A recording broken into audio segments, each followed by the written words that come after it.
Good evening, Janita. Good evening, Uma, the Women's Forum members. Good evening, Nikhil. Good evening, the delegates registered for this first virtual conference of Women's Forum in India. Before I get on further, let me congratulate Janita, who has taken over as the chair for the global IAA Global Board, and another Indian origin woman hitting the glass ceiling on the global circuit. All of us know the waves which Kamala Harris is making in US.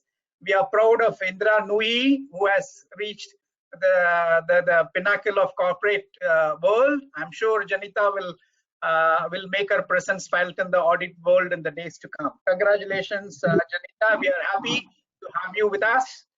And happy to see the first virtual national conference organized by Uma and her team. And you know, we all had this idea in September, October last year in Delhi. Sid and Sana was popularizing the Women's Forum concept. We had the first chapter Delhi in October 18th, 2019. After that, we opened women's chapters and all across forums and all the chapters across the country. We had the first physical conference in Bangalore, where you were kindly there and addressed all the delegates of the national conference. Now this is the first virtual forum for this year. That shows the resilience we have in adapting to the changing circumstances in line with your theme. So we are resilient now, irrespective of our physical challenges and constraints. We will certainly reach out to our members wherever they are. And you may be happy to know that the webinars really in India, each month we have about 10-15 webinars, and this has really been a very successful one where we have been able to connect with lots of people. And we are working towards making the Women's Forum more focused, more dynamic, and providing a lot more value-added services to our women members, both in terms of mentorship, coaching, and through various initiatives like Corporate Connect, student membership, etc. Though women are beginning to make a change and a difference to many industries in India, in a conservative society like us, which is changing, women constitute more than 1/3 of our labor force in IT industries, which India is known for, and in hospitality and in education services. Finance and accounting, globally, auditing included, is an area where women really are in fairly large number in terms of more than 1/3. But in India, we really yet to see the number going beyond 15-20%. I would assess that our membership is roughly around 15% of women today, and the intent is to encourage more and more girl students to look at accounting, auditing, finance as a career, and provide them opportunities. Our work plan for this year talks more about student connect, student development, corporate connect, and also various initiatives to encourage our younger members to be more and more participative, develop them, train them, provide them skills. And India is known for its people and its skills, and I'm sure Indian auditors, Indian women will make a huge difference in the days to come. And with these few words, and request Uma to take it forward, and look forward to a lot more engaging activities in the days to come in IA India, focused for development of women in the profession. Thank you, TK. Greetings to Ms. Janita John, Chairman of IAA Global Directors, TK Tyagarajan Kumar, IAA India President, Mr. Nikhil Kochar, the CEO of IAA, and all the women committee members and all the participants. It's a great privilege and honor to introduce our speaker, Ms. Janita John, to the august audience. Before I formally introduce, I would like to speak a few words about IAA India Women's Forum. The Women's Forum was pioneered in 2019 and a very passionate initiative by the Delhi chapter members.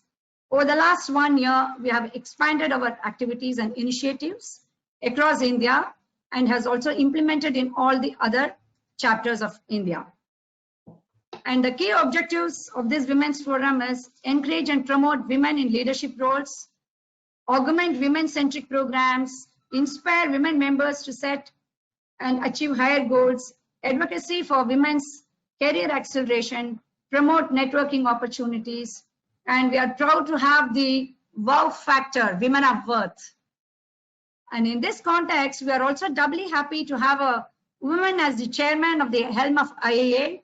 That's all the more very privileged opportunity for all of us. So I would like to introduce formally Ms. Janita John. Janita John is the chair of the Institute of Internal Auditors Global Board of Directors in the year 2020-21. She has served as an officer of the Global Board, chairman of the Supervisory Committee, and presides over the Global Assembly. She is also the executive officer at the Independent Regulatory Board for Auditors, IRBA. She has more than 26 years of experience in internal auditing, including as a chief audit executive. Recognized as the South Africa's Internal Auditor of the Year in 2014, she has addressed various conferences around the globe on a wide array of topics. Before becoming the chairman of the IAA Global Board, John's volunteer roles including serving as the Global Board Senior Vice Chair 2019-20, serving on the IPP of Relook Task Force, Committee of Research and Education Advisors. John also served as a non-executive director of both public and private sector entities. And with her experience in industries ranging from utilities to telecommunication, agriculture, healthcare, she currently serves as a non-executive director and audit committee chairman of listed company boards in South Africa. Her educational background includes a certified internal auditor and has received a qualification in internal audit leadership designation and other professional credentials, including the CA South African Institute of Chartered Accountants, Institute of Directors, and Senior Executive Program from the Harvard Business School. For her Chairman's Year theme, John chose Reimagining Resilience to emphasize the role agility plays in internal audit every day, but particularly during times of crisis. So, once again, a very warm welcome to the August audience of today's participants and all the key speakers. Over to Janita. Thank you. Thank you very much, Ms. Uma Prakash, Mr. TK, Mr. Nikhil Kochkar. So it's so lovely to be back with all of you. It's a real pleasure being with you. As I say, India is my heritage. So for me, it's I'm not a Kamala Harris or an Indira Noy, but I will do my best in terms of the role that I play with the Institute of Internal Auditors. Yeah, you know, it's I hope all of you are well in terms of this unprecedented times that we're living in. My last travel was to Bangalore and I had such fun being in India with all of you. No doubt I will make a return. But really the world has changed, you know, so much in this last couple of months. And even before that, when I started in really envisioning my original idea. So my original idea or my original theme was around the drive to transform. And it was actually meant to be around fast cars and Formula One racing. And then we had COVID-19 appear on the scene and we found ourselves in a race of a different sort, one that would require a quick lane change. So one of the reasons I chose this profession, the internal audit profession, more than 2 decades ago, and I'm still thrilled every day to be part of it, is that I strongly believe that, you know, as internal auditors, by our very nature, we are curious. We must be able to anticipate that next hairpin turn on the track. But again, you know, I think back and I say very few of us actually saw a global pandemic barreling towards us. And the fast and furious impact that it is having on such a global scale. So while we know that that risk landscape is constantly evolving, you know, for all of us, professionally, personally, given that backdrop, I was able to quickly shift my theme towards what I believe was, and I pondered quite a while in terms of what is going to be the important strength for internal auditors. And what I landed on was around the theme of reimagining resilience. It is, and my mind kept going back to that because of the fact that it's that capacity to bounce back or recover quickly from difficulties and to be able to achieve all our important responsibilities and our mandate in spite of the challenges. So yes, so my theme this year is reimagining resilience. It's a word that you're going to hear, or words that you're going to hear very often across the world in everything that we actually participate in. So you're going to hear words like reimagining resilience, rethinking, reframing, and now I'm wondering why my screen doesn't want to move, Nikhil, even though we tested it earlier. So I'm going to do it again. Stop the screen sharing.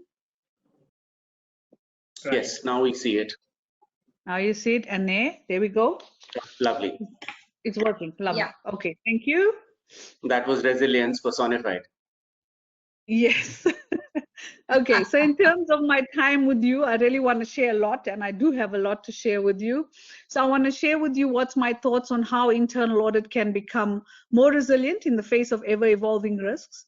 I want to talk a little bit about the ramifications of COVID-19, and we know that it's going to continue to alter the landscape, and the year is sure to be challenging for us in all domains. So how do we adapt to that novel tomorrow? I also want to talk to you a little bit in terms of embracing what I call TACT, T-A-C-T-T. Yes, the pun is intended. TACT refers to technology, agility, collaboration, tenacity, and talent. And it's going to help us focus on relevance and sustainability of the profession itself.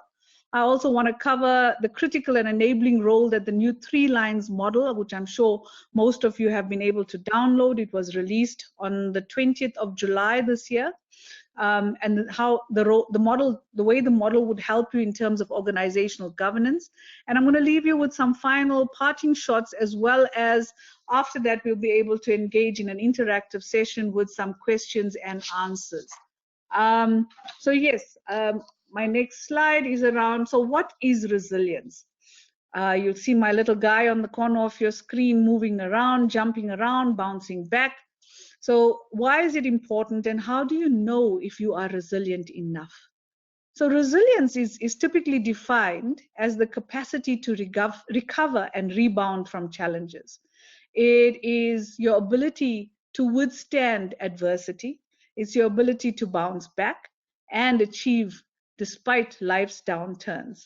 Now, if you think about it, for me, when, and I don't like doing hiking a lot, but resilience is like hiking up a mountain, but without a trail map. It takes courage, it takes tools, it takes strength, and no doubt you require the help from people around you.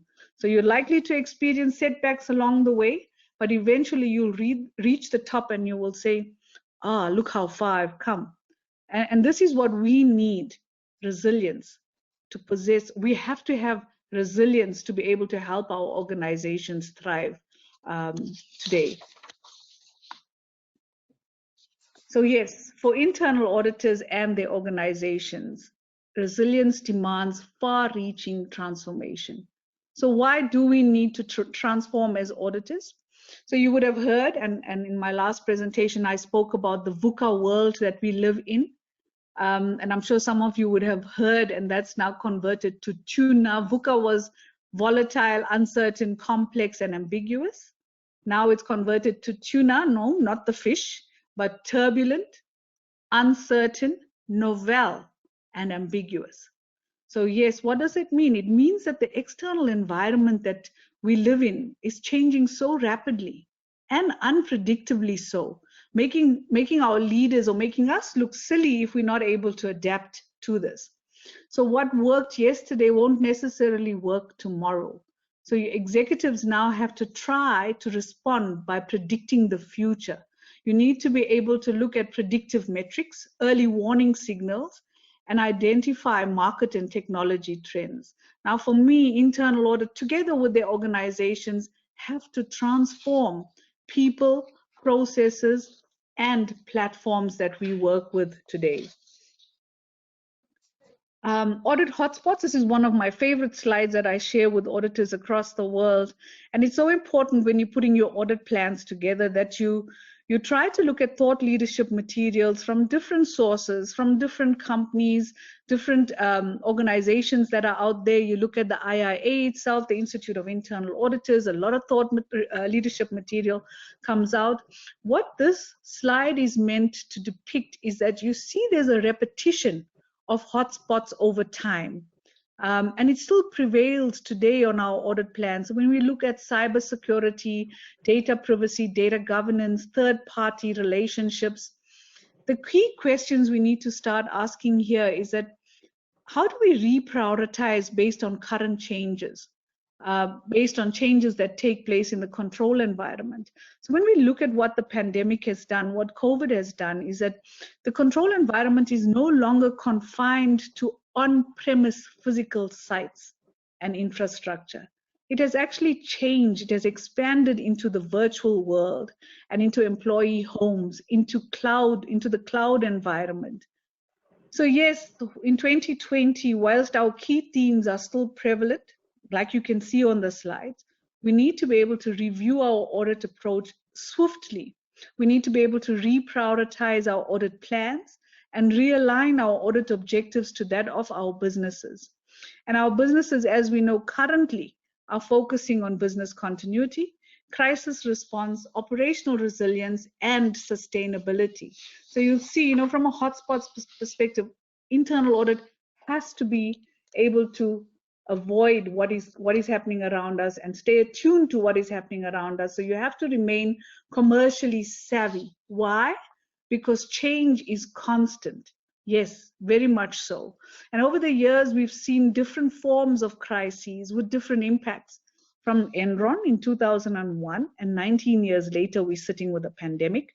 We've had WorldCom, we've had the financial crisis, we've had climate change issues with the oil spill, we've had the nuclear disaster in Japan, and then data governance with GDPR, as well as I'm sure you have that in India as well, around protection of personal information. And then earlier on in 2020, the World Economic Forum, whilst we were still in the early days of COVID itself, the big focus was on sustainability and climate change. And then we experienced this pandemic, which took the world by storm. And so the question is, what's next? We're going to have a novel tomorrow, a new tomorrow. But we have to be able to analyze the learnings that we have from these different risks and changes that we have seen and corporate failures that we have seen, and learn from the phrase that says, don't waste a good crisis. This will enable internal audit to acquire anticipation skills and be proactive and offer proactive advice to management on emerging issues. So we must be very cognizant of the fact that the velocity of risk is increasing at all times. So yes, with coronavirus, you would have seen the COVID-19 pandemic. It created such challenges, vast challenges for governments, for societies, for economies, and it was on such an unparalleled scale. And many governments are still actually in the midst of implementing stimulus plans, revised budgets, new regulation for relief measures to citizens and businesses, in fact, to be able to stay afloat. And all of that has come at colossal cost to economies. Now, for internal audit, you've got to understand that the knock-on effects of the virus, the knock-on effects in terms of the cost to economies are endless. And the remnants will leave scars for many organizations that are battling with long-term viability, business continuity, operational resilience, supply chain impacts. And what does this call for? This calls for astute leadership with proper plans and foresight. So no longer you'll see organizations looking at traditional strategic methods or traditional strategy methods that assume stability and predictability. It's a thing of the past. What you would actually see people talking about and hear people talking about is what they call strategic reframing. Now, strategic reframing is to be able to have that ability to challenge current assumptions and to think afresh about future possibilities, to consider conditions and different types of scenarios that contribute to disruptive change. It also would continuously trigger a search for new ways of coping with all the changes we face with. Now, similarly, this calls for internal audit to rally and assist by mobilizing and equipping our audit teams and communicating with stakeholders and reassessing the risks in organizations that we serve today. The next slide for me is also very important when it comes to the impact on internal audit itself. So when I talk about the impact on internal audit, I try to package it into, you got to consider what the organizational impact has been of the pandemic. And I couple it and I link it back to 3 Ps. And we should all know we're very close to the 3 Ps itself: people, processes, and platforms. So each business is actually unique, but in essence, what has happened with the pandemic under people, you had employees mobilized to work remotely. There's been loss of jobs. There's been customers that are interacting online from a vetting process. You've had supply chain disruptions during the lockdown. You've had limited logistics. You've had regulators that were moving swiftly to enact new laws, especially in the medical field. You have lenders that were negotiating new rules around payment terms. From a people perspective, it's so important that you also remember the psychosocial impact, especially when it comes to the loss of jobs, the inability to be able to access basic needs. Under process itself, you would have seen in your organizations revised policies being put in place in terms of safeguarding company assets, new policies around remote working, transmission of data around security of information, assessing productivity of people that work in the organization, well-being of the customer-facing staff, and workplace safety. Information security was turned on its head, so you would have seen new policies being implemented around information security, again knowing full well that your control environment has changed. It's no longer on-premise. Under platforms, you would see that there's new technologies that were put in place to be able to facilitate. I mean, what we're experiencing now, the fact that IIA India has been able to have 10 to 15 webinars a month to be able to lend expertise and knowledge. So lots of changes had to take place on technology, again, to facilitate remote working, team meetings, governance meetings, the quick turnaround of new products, network access in the organization, faster transmission of data, data encryption, cloud storage facilities for the organization. So just bear that in mind. So people, processes, and platforms have changed. So what did this do? This also, at the intersection of all of that, organizations from a control environment perspective have now needed to strengthen things like security, compliance, crisis plans, productivity, and overall the governance oversight. This means that there's intense scrutiny on budgets, human capital, technology matters, and internal audit is certainly not immune, right? We all know that. Some of us would have experienced it. I'm going to share with you later on some slides on the impact this has had on internal audit. So some of you would experience budget cuts, staff reductions, new relationships, and assessments of new tools to enable remote auditing from an adaptability perspective, reallocation of resources and audit plan revisions, and how do you actually change your strategy from the perspective of your existing internal audit plan. So a lot has changed, and we just need to be cognizant of that. I just want to make sure that you're still hearing me, because when you're looking at a screen, it's quite difficult to discern whether you've still got the audience's attention. Yes, we can. Thank you. Okay. Thank you so much. So my next slide is now, what has happened is you would have seen, and I'm hoping you would have interacted with IIA Global. They were agile enough to respond by undertaking global polls to determine what the impact of the pandemic had on audit, and there were key questions that were asked to try and ascertain what was the impact specifically within your organization as well as within internal audit as a profession. So on this slide, what you can see here is that in terms of enterprise-wide, what was the impact? The focus in order of highest priority was on understanding the short-term impact, naturally so for businesses. Business continuity plans, the updating of the board was an important imperative, reviewing strategic plans right down to third-party relationships.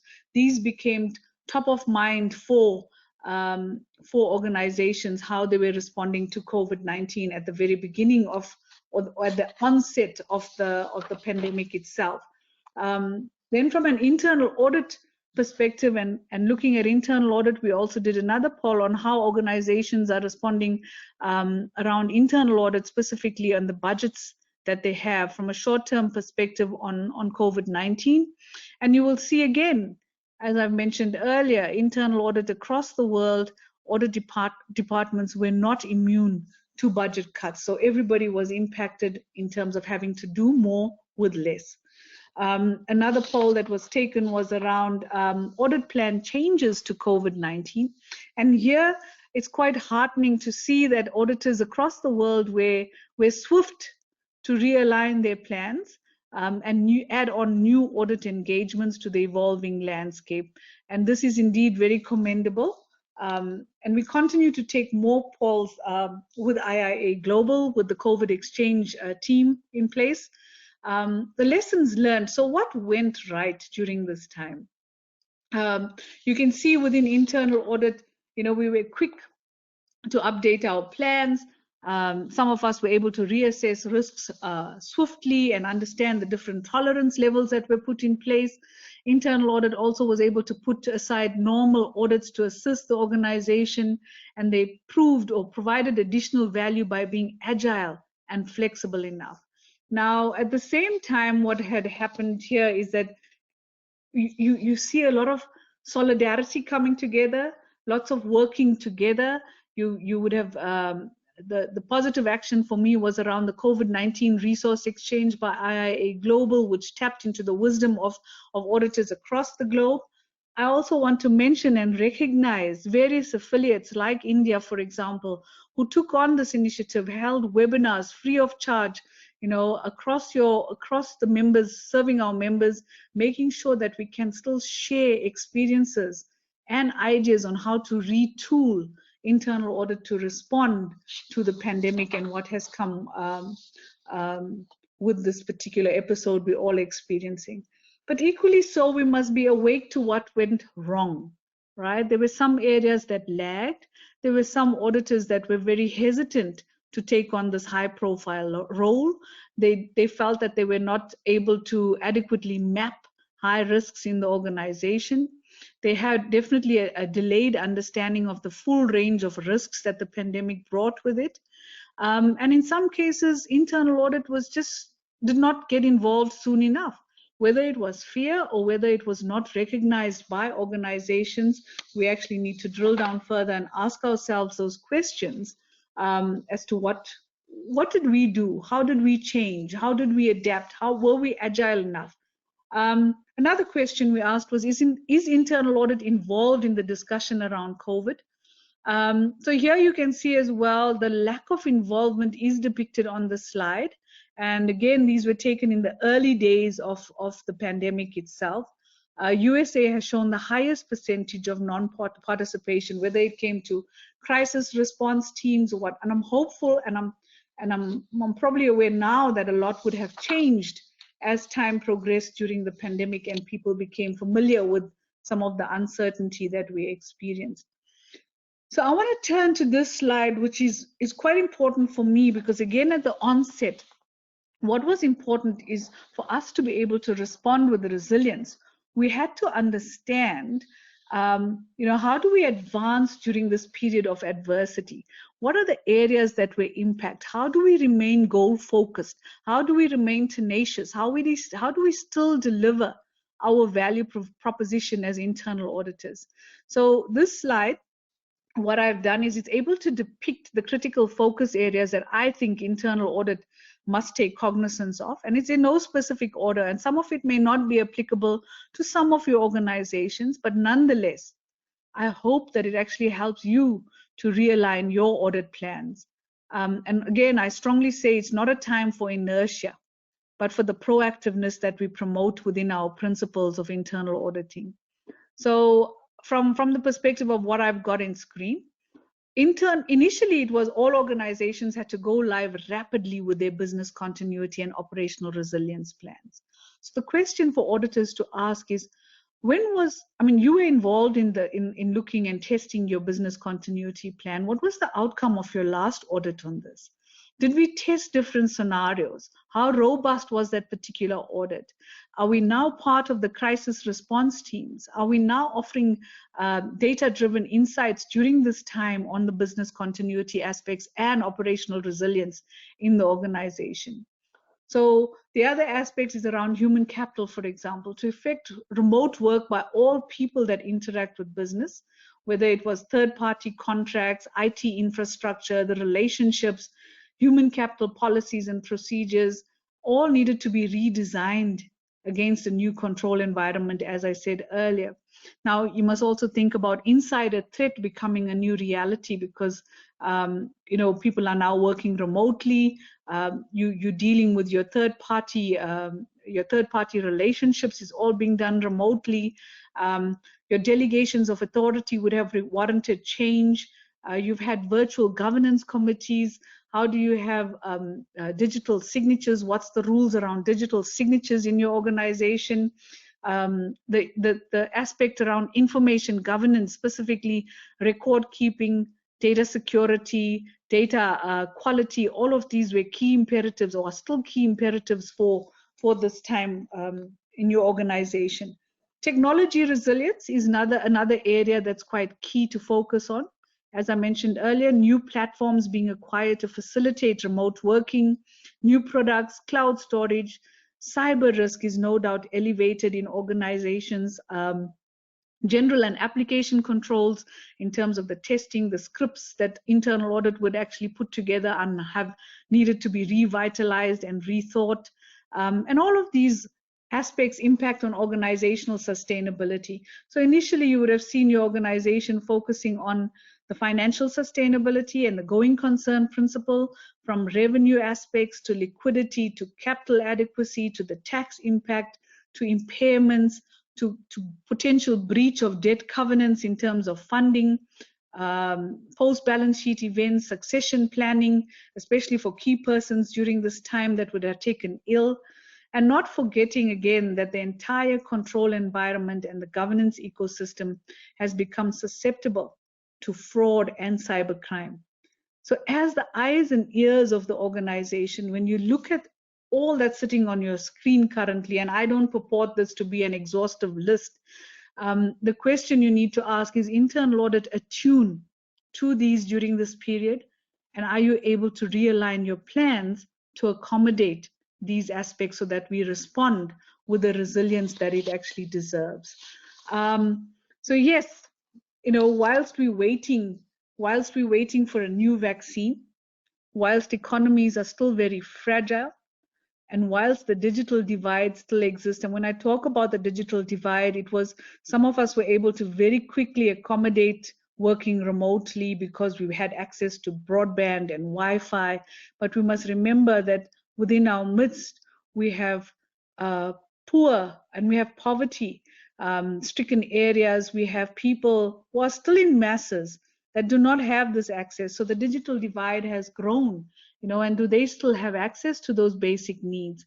We must remember that the world is still changing.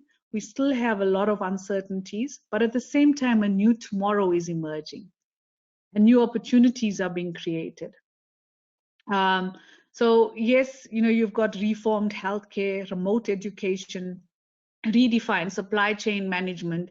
You've got online shopping becoming the norm. You've got tighter insurance activities in organizations. Interconnectivity is still key.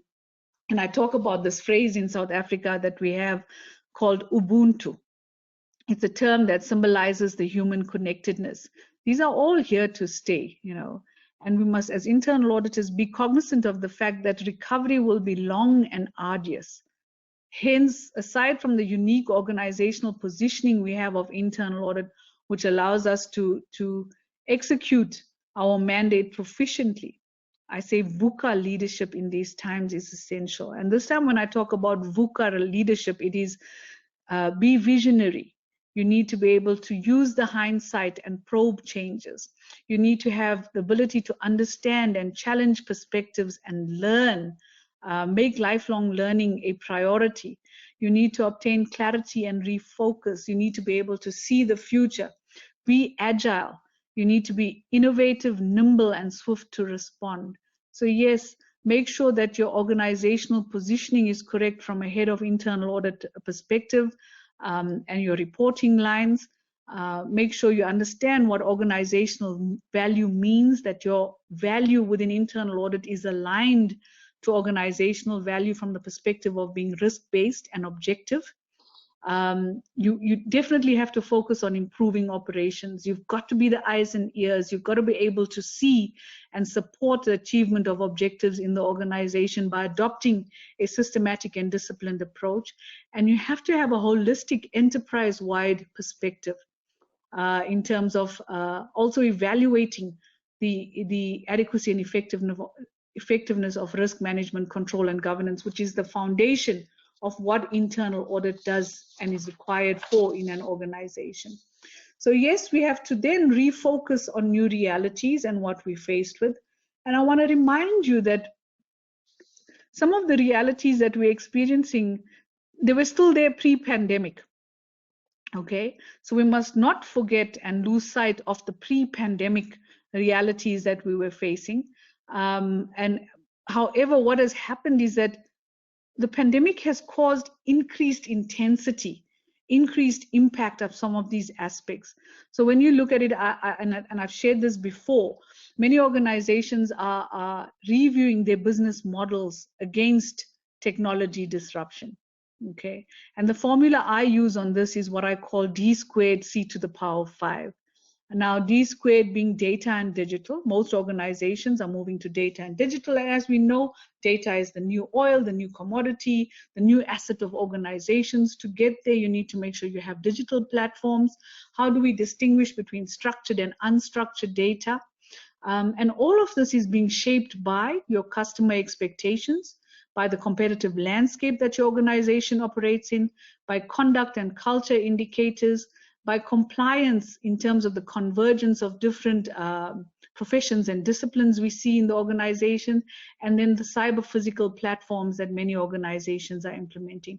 So business model rethink is a reality, and the pandemic has actually fast-tracked that in organizations. So auditors have to quickly adjust their methodologies and their approach as well. So we must also bear in mind there's a changing global economic and political conditions. You're seeing still a lot of uncertainty around it, but you've got to be cognizant of geopolitical issues and trade regulations and the resultant impact it has on economies and relationships. Yes, we're seeing a lot of global interdependency and solidarity standing strong, but the question to ask is for how long? Cybersecurity threats, I mean, I've mentioned a lot about it already, this having that ability as internal audit to review the security hygiene in our organizations as the fourth industrial revolution takes shape.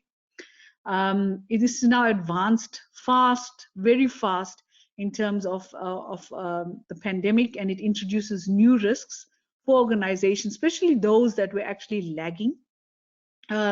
Talent and workforce, we're seeing succession, retention, salary sacrifices, we're seeing furloughs, we're seeing unemployment rates being increased in countries, labor unions. These are all massive discussion points on corporate agendas, and internal auditors again need to take cognizance of that. There's no doubt going to be an increased regulatory burden. In my earlier slide where I shared with you all of the aspects and changing landscapes that we've experienced, whether it was Enron, whether it was WorldCom, whether it was the oil spill, what happened post those events or during those events is you would have noticed an increased regulatory burden post, okay? And it becomes even more dominant now and prevalent. You would see the enactment of new laws and regulations. And hence here, I think it's so important for us to understand what regulation is doing. Is it's forcing those three lines to collaborate a lot more. Consumer spending and behavior has changed, and it's now fast-tracked even more so because of the pandemic. You know, online shopping becomes a new normal, faster, quicker turnaround in terms of decision-making, quicker fulfillment of customer expectations. All of that has become a reality for organizations. Don't forget our corporate scandals, and across the world globally. For me, I have studied the lessons learned from corporate scandals, whether it's Wells Fargo in the US, whether it's Carillion in the UK, whether it's Satyam in India and the bank issues that we had in India, whether it is now a Wirecard in Europe, whether it is in South Africa. We've had so many failures in Steinhoff, and I've been close and I've worked with an organization that has gone through that pain. And it's so important for internal audit to understand some of the lessons learned.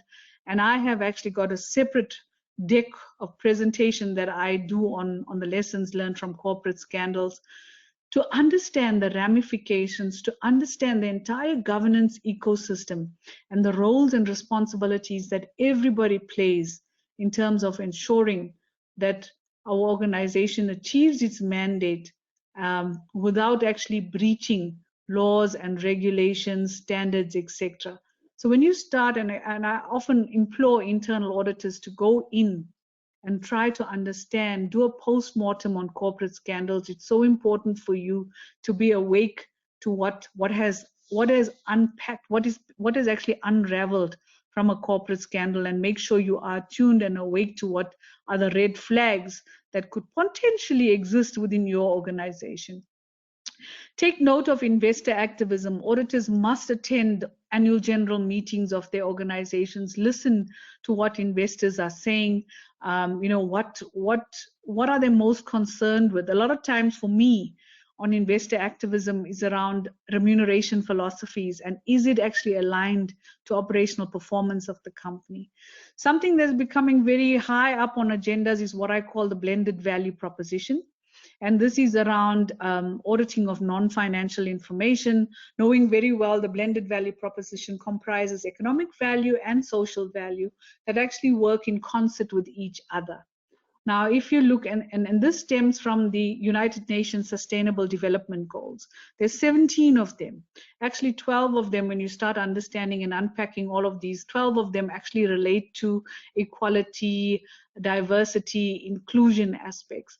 Now, increasingly for me on the blended value proposition, it is, do we actually know when it comes to non-financial reporting, what are the different standards that an organization needs to adhere to? How does this actually work hand in hand with the financial reporting aspect? Is there mileage achieved from a corporate perspective on the blended value proposition, and how well is this articulated in the integrated report itself? So yes, that's quite an important area as well that's gaining momentum across the world. Important aspect to note around reality that pre-pandemic is public-private partnerships and the role of government. This has also escalated from the perspective of saving humanity, and the convergence and strength of all is absolutely warranted in this. You would have seen the government relief programs, how it impacts your business and your people. And as auditors, we need to ensure transparency and rigor in processes. I mean, even in South Africa today, we're actually having our parliament is talking this weekend about the corruption that was experienced in terms of the solidarity, in terms of the relief monies that were being spent on PPE, specifically in this time of need of people. So really, it's upsetting when you start noting these things taking place. But what I wanted to demonstrate here is that what the pandemic has done is that you've had all of these things taking place in your organization, but it has certainly fast-tracked it, and it has certainly created more risks, more intense risks. So yes, the evolution begins. We are auditing in a time of crisis. We need to be agile, we need to be flexible, we need to be creative. We are looking at business continuity models in organizations. You need to ensure that you have direct engagement in continuity planning, and the foundation is to provide assurance. You need to ensure that technology, you have the right roles, responsibilities, and understanding of what technology impact would have on audit approach and methodologies. So the thing here is that internal audit has to seize the opportunity. You have to be able to transform internal audit. You have to ramp up your data analytics. You need to participate in crisis management committees. You need to have that ability to identify new and changed risks. You got to ensure that you're a humble but confident protector and nurturer of the organization and your people.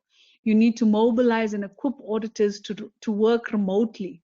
You need to leverage business tools, eliminate duplications in organization, adopt a flexible methodology, consider the use of GRC platforms in your organizations. You have to also be able to deal with pressures in terms of crossing the lines by assuming management responsibilities. So identify those things that will be potential breach from an independence perspective and move away or steer away from it. So yes, you've got to be able to provide answers as the liaison to the board and the audit committee. So target your audience, know your audience, understand their expectations during this time of need. Now, you know, when I envisioned this theme of reimagining resilience, I said, you've got to be able to do this with something. And what is that something? What is it that's going to ensure sustainability for us? So to evolve, I'm saying you've got to transform, and you've got to be able to do this with what I call the key attributes called TACT, T-A-C-T-T, technology, agility, collaboration, talent, and tenacity.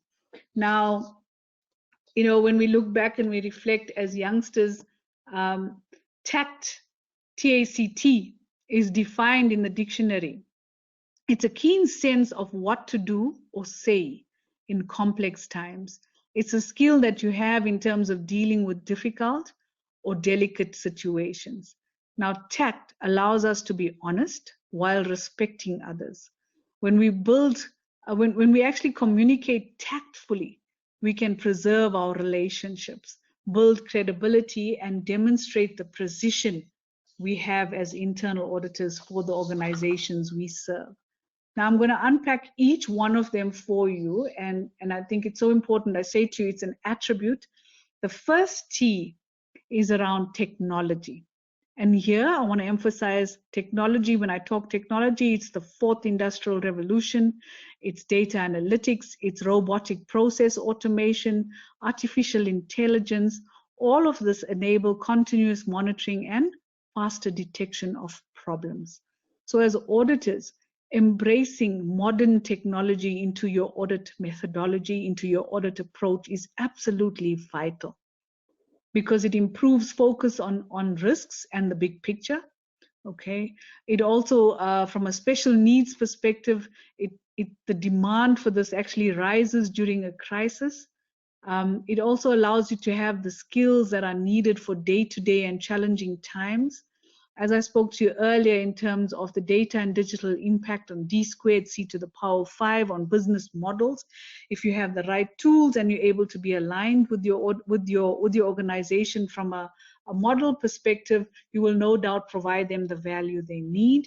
It will enable you from a technology perspective. Technology will enable you to leverage governance, risk, and compliance platforms so that everybody is able to see the holistic enterprise-wide risk and be able to mitigate appropriately.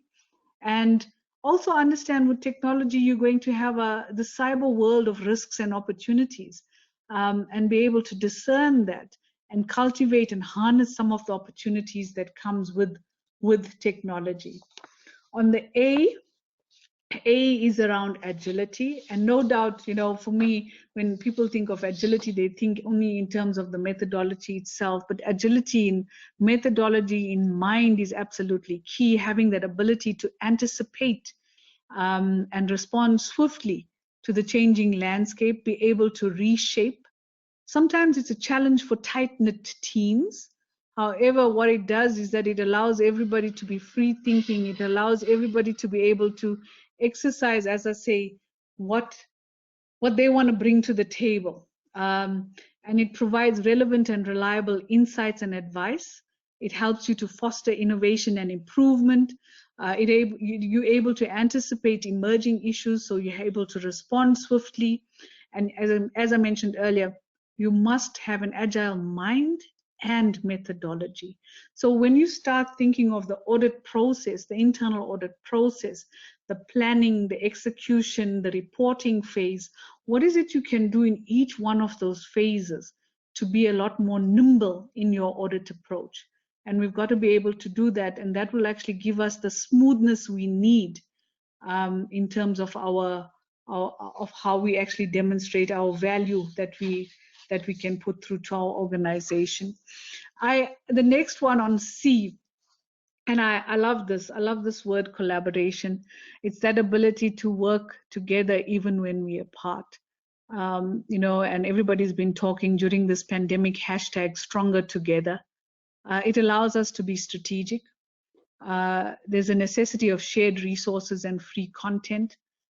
You've seen, and I spoke about regulation earlier, excuse me, I'm going to drink some water. So what regulation has done, it's not just, when I talk about regulation, I talk about standards, whether it's accounting standards, IFRS standards, whether it is cross-border reporting. It has actually caused a convergence of different disciplines in organizations. It's the convergence of accounting, of auditing, of governance, of your actuarial teams, of your compliance teams, your governance teams. It's so important for these skills and disciplines to actually start working off each other. So I talk about the concept of innate intelligence, and I talk about IQ when you're at school and you tested on your intelligence factor. You get a number and people then decide where you fit in from the perspective of your school and the pupils that are in there. When you get into the workplace, the first thing they start talking is about EQ and how your emotions work, how your mind is working with your emotions. But the concepts now that have become critically important is what is called CQ. This is your collaborative, connective, cultural intelligence. So each one of us are brought into an organization because of the unique skills we possess. It's how do many minds start working together in an organization so that you can attain organizational success and you can create value for your organization. And this is becoming critically important in this day and age that we live in, because you've got to be able to lend expertise and leverage off the strengths of others. So for me, this topic is quite important, and I think it resonates well with TK's concept around earlier co-create and collaborate and conquer, and it will help you actually attain your goals. So embracing combined assurance and adopting the 3 lines model becomes quite key, because you're seeing the lines having that ability to work across each other, coordinate and align much better. And this is also where I talk about the tone at the top, the tune in the middle, and the rhythm on the dance floor, to make sure that everybody in the organization is in sync when it comes to the strategic intent, how you operationalize, how you execute your plans, and how you ultimately have your tactics adopted in the organization to be able to achieve your organizational objectives. And then I talk about the T around talent, which is again your general intelligence and your mental power. This knowledge and training, you know, for me here, it needs continuous refueling. It positions us to provide valuable insight to help our organizations anticipate and prepare for the future. So you've got to commit as internal auditors to certification and continuous professional development, do a lot of reading and research, have that ability to embrace diversity and inclusion, like I spoke about, connective, collaborative intelligence, cultural intelligence, absolutely key. Adapt to non-audit roles as appropriate. You know, you see organizations looking at non-traditional auditors coming in to perform audits with you, whether it's an actuary coming in, whether it's an industrial engineer. You're going to have to bring them on board to be able to cultivate you know, the right talent that you need within the team. Make sure you are commercially savvy, you are astute in terms of what's happening in the economy from a macro and a micro perspective. Nurture the innate intelligence concepts that I've spoke about, and not avoid the drone mentality, but adopt the drone mentality. So that's a word I must actually change on the slide. It's actually adopt the drone mentality, because you've got to have that ability to have a microscopic and a telescopic view. Get your hands dirty when you need to, but also sit back and have a strategic vision of what is happening around you. So talent, quite important, again, from one T perspective. And finally, the last T is around tenacity. Now here, internal audit must have the courage to share views on the risk landscape without fear or favor, without prejudice.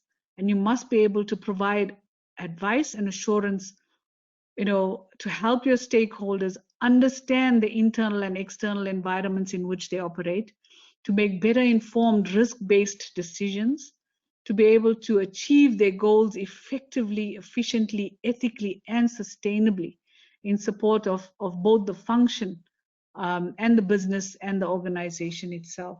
So yes, today internal audit is increasingly serving the greater public good, and this must be top of mind at all times for internal auditors in their organizations. So yes, my dear colleagues, tact will help us transform and become more resilient in these surreal times we are living in. As per the IIA's article that I've got on the screen now, torn at the top, resilience does not come about by accident. It takes hard work and ongoing commitment. But as directors, as executives, as auditors, we may have a more important role.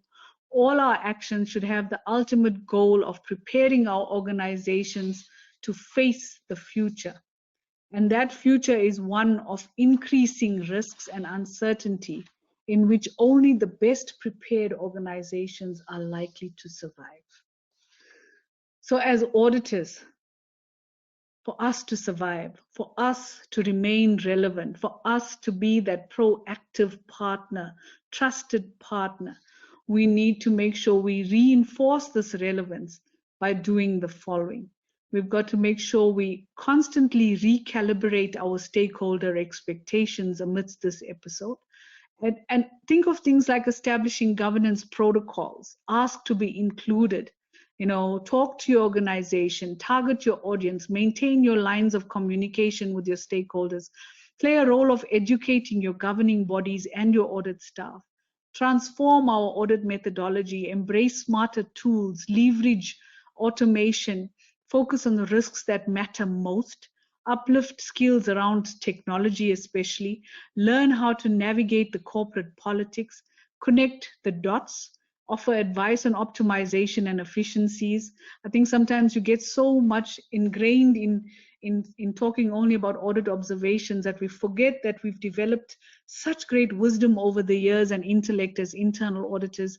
Connect the dots and think about how we can offer more advice from the perspective of optimization and efficiencies, collaborate a lot more, integrate, align, and leverage other assurance activities in your organizations, integrate your reporting, develop holistic, pragmatic issue remediation with other key disciplines, develop a robust tracking process so that you hold people accountable and you become known as being proactive. And agile for me is key. I've spoken about it. It is part of TACT, T-A-C-T-T, embracing that agile mindset and methodology. The time is now. You cannot procrastinate any longer. Leveraging data analytics and technology and tools, consider how you can use RPA, crowdsourcing input from within the organization, and infuse a mindset change in the audit team, and make sure you foster continuous learning or lifelong learning within the audit team itself. So my dear friends, we've got to maintain and remain relevant, and we have to be able to do those things fluently in organizations that we serve. And lastly, I cannot not talk about my 3 lines of defense, and I talk about it 3 lines of defense now becoming the 3 lines model in organizations. This is a key project that I spearheaded with a group of esteemed colleagues from across the different continents. And I strongly encourage the use of the 3 lines model. It's a sure winner to reimagining resilience. It is grounded on 6 key principles which are consistent with our IPPF as internal auditors. It does not prescribe any particular structure, but it no doubt will help organization identify structures and processes within the ecosystem that best assist the achievement of objectives, and it facilitates strong governance and risk management given that organization's particular goals, circumstances, culture, resources, and other aspects. Now, to be successful, organizations need effective governance, and we all know that, we're cognizant of that, especially as they grow and they become a lot more complex. So consider the context of the pandemic itself. We've had accelerated change that occurred. We have resilience that is being tested. We have new realities in terms of settling in new realities. And yes, certainly governance, the governing body and stakeholders need to know what's going on. So this model is meant to be an enabler to shape governance structures in your organizations, and it must be flexible enough to accommodate the ever-changing risk landscape to be able to be fit for future. So yes, governance in its most basic sense has three essential components. Firstly, it's accountability to stakeholders through trust, confidence, openness. And this role is usually played by the governing body, which in many cases is the board of organizations. Secondly, you have the other A, which is actions. These are your plans, the decisions, the operations, the applications, the execution of plans, the use of resources, and so on.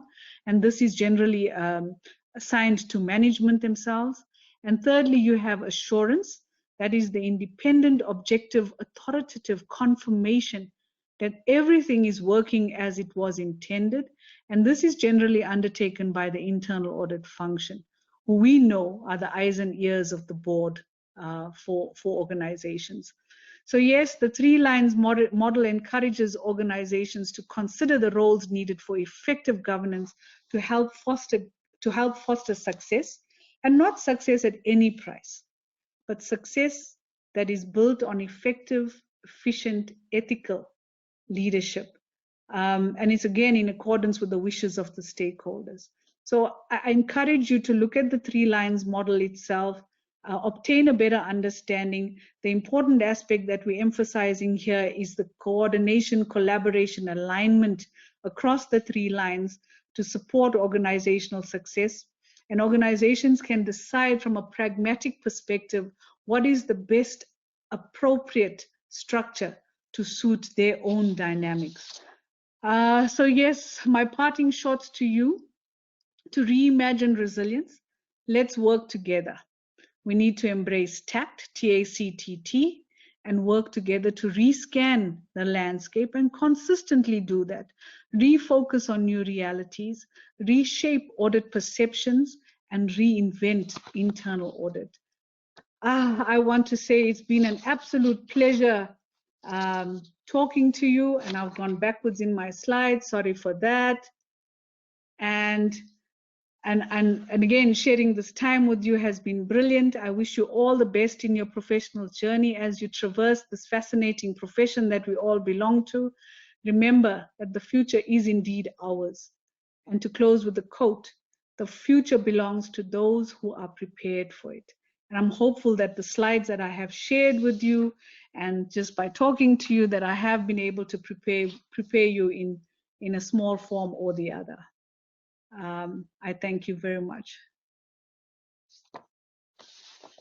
I turn it back to our conference coordinators.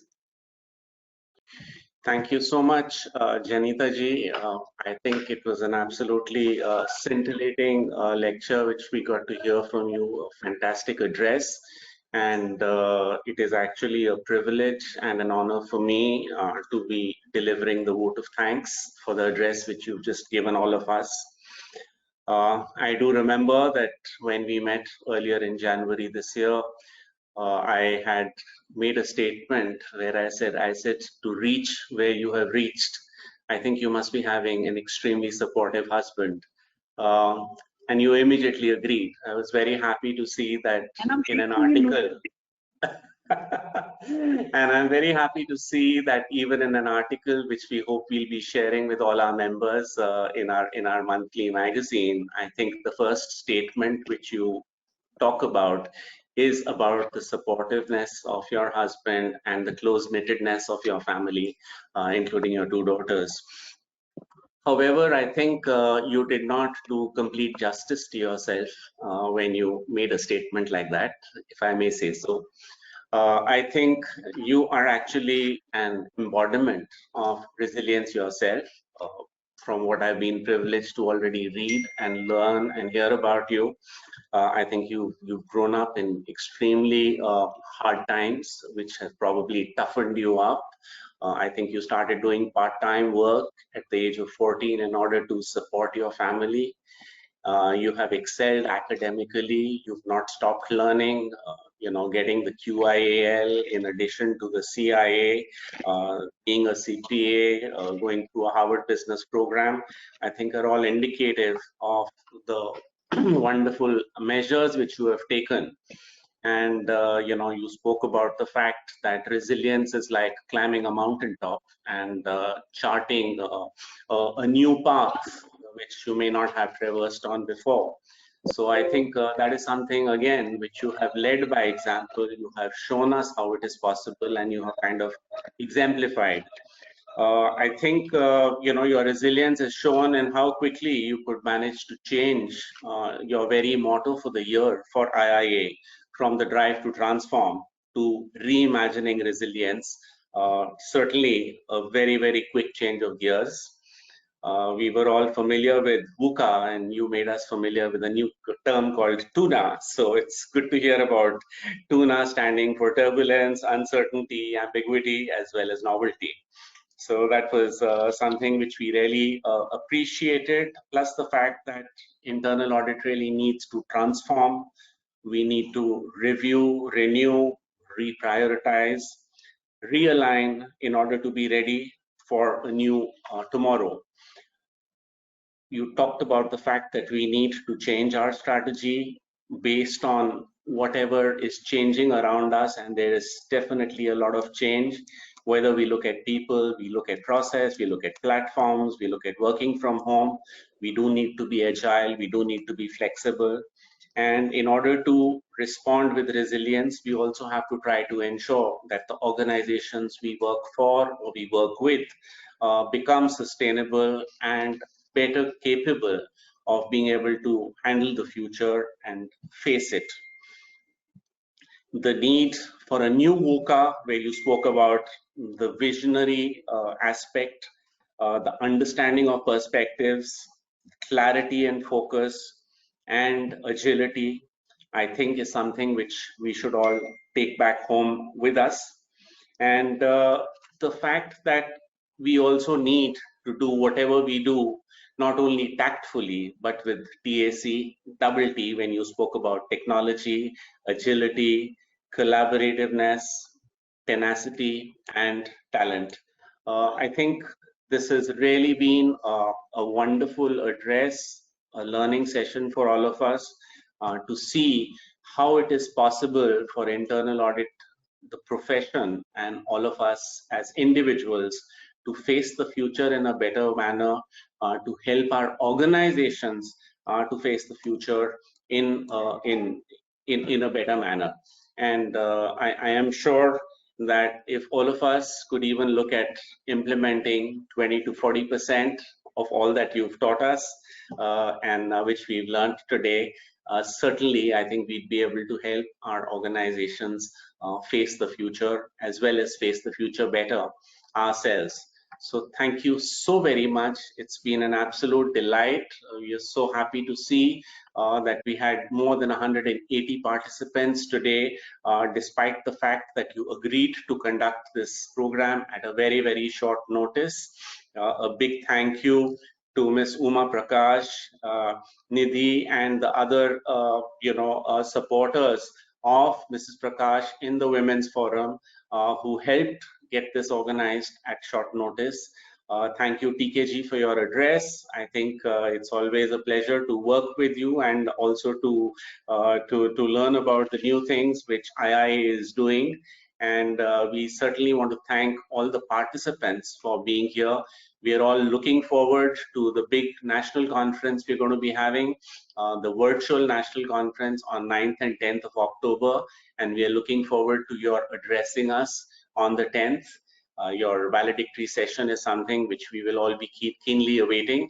So thank you all very much, and wish you a good night and a happy weekend ahead. Thank you. Goodbye.